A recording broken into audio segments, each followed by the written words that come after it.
Hi guys and welcome to Conversation Corner. As you know, we talk about ideas on this channel, and today let's talk about an idea whether we should speak about what we really want to express or whether we should speak about what others want to listen to. This is a very interesting concept because whoever is producing any piece of work wants an audience, right? The writer wants a reader, the singer wants a listener, and the actor wants an audience.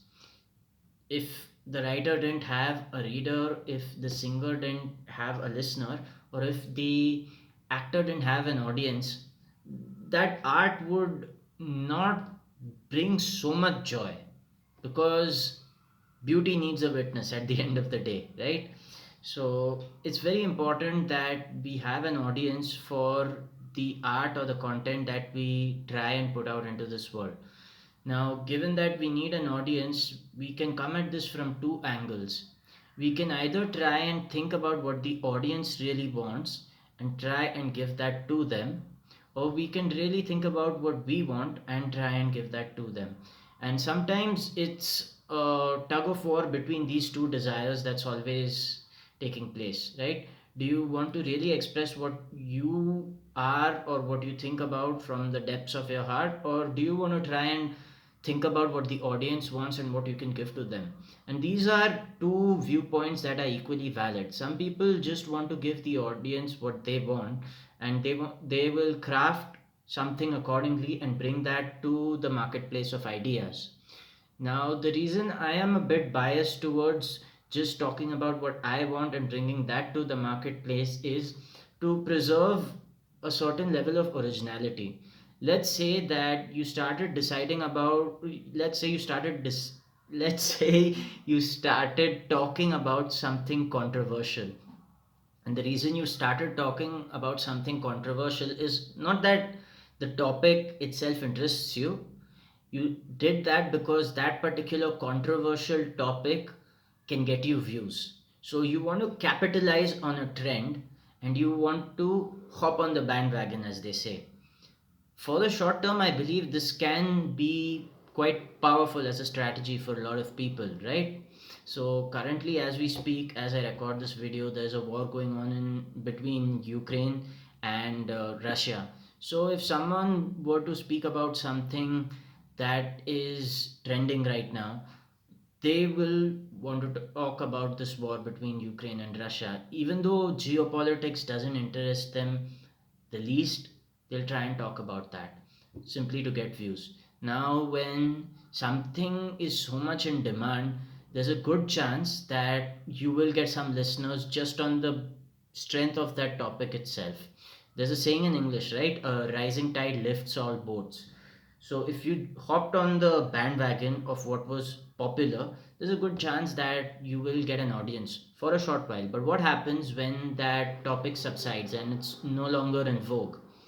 Well, the audience that listened to you for that particular topic now is not interested in what you have to say, and you also have run out of things to say because that topic which was in vogue is no longer in vogue. Now what are you going to talk about? That's the question. So you'll try and jump on to another bandwagon and you'll try and repeat this time and time again, and very soon you'll probably lose a lot of your audience because they can detect that you're not original. What you're saying is not coming from your own experience, or it isn't really your thought originally. Though most thoughts aren't ours, anyways, but what you're trying to express comes off as a copy, comes off as an imitation, and comes off as very inauthentic, which is why I am a bit biased towards actually trying to express what I want to try and express. Even as I shoot these videos, very rarely will I take a second take or a third take. Whatever needs to be expressed in the first shot itself. It's definitely true that the more you practice with concentration, the better you can get. However, the point of filming these videos is to capture the mood I am in as it is. It's an attempt, or I wouldn't call it an attempt. It is authenticity in and of itself, which is why I don't want to think too much about what I'm going to try and say, because when you try and think too much about what you're going to say, what you speak is not coming from the depths of your heart. It's coming from a mind that is influenced by external factors, which is why, to a certain degree, people may not like what you're talking about, or people can detect that what you're saying is not quite original. This is why, even though you may have very few viewers in the beginning, it's very important to stay true to who you are. Now, yes, you can have certain tricks in terms of video editing, you can have cut shots, you can have certain subtitles, or you can have certain special effects. That doesn't take away from the authenticity of the video. I'm addressing the content here, the topic that you're going to speak about, and the attitude with which you're going to speak about it matters a lot. So I am more biased towards speaking about something that appeals to me from the inside, something I would really like to express to my audience. And I know it's very difficult to do this because there is no immediate recognition. You could go uploading 150 videos with very few people viewing you, but that's the price of being authentic, right? So you need to stick to who you are if authenticity is your North Star. Now, it isn't the North Star for most people, and that's okay. Some people want the fame or the money, and that's a very valid desire. We can't rule that out. It is a secondary desire for me too, but I know the consequences of simply chasing fame and money is living with a lot of stress, anxiety, and tension when you don't get that result, when you don't get those number of likes, when you don't get those number of views, or when you can't sell that particular course. Your spirit kind of gets depressed because all the energy that was fueling your actions was this outcome, and when you don't get that outcome, that is when you get depressed, right? When you're being true to yourself and shooting videos about what you want to talk about and what you want to express, you have already done your duty by shooting that video. Now, whether more people come and view that video, or less people come and view that video, or no one views that video at all, you have built the skill of being yourself, right? Man is what he keeps practicing day in and day out. I forget who says this, but if we are what we keep practicing day in and day out, the more we stay true to ourselves, the better we become at being true to ourselves. What happens in most cases is, we know that the way we are doesn't really appeal to all kinds of people. So in our attempt to please people, we try and craft certain personalities thinking about what the other person likes. Now, this works in the short term for many people, but sooner or later you start hating yourself because you now feel that you are chained to the opinions of others, right?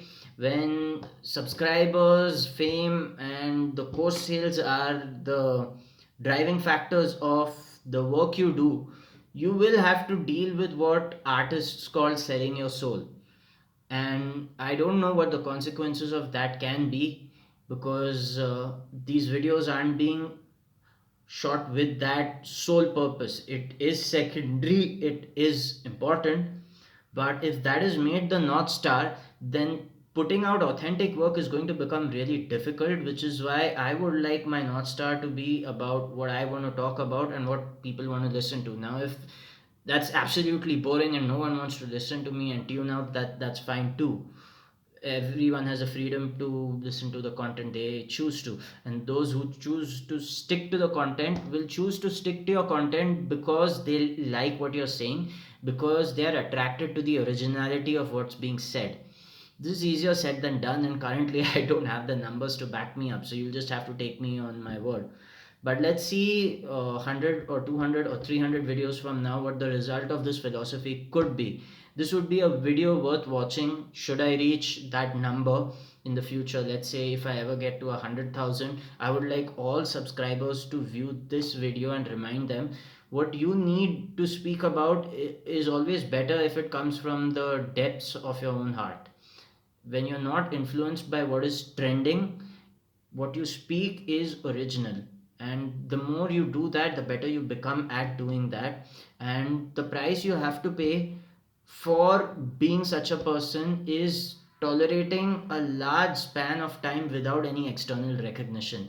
This is not an easy task because our whole biology is wired for incentives and rewards, right? Dopamine is that chemical that drives motivation and that keeps us spinning our wheels towards our goal. Here, when you'll stay true to yourself, you're going to spend a large amount of time without recognition, and possibly that recognition may never come. So the question is, are you willing to pay this price? If you are, that's great. If not, then you'll have to be really intelligent and crafty at what you do, and you are going to face large periods of stress and anxiety when you don't get the result that you're trying to get.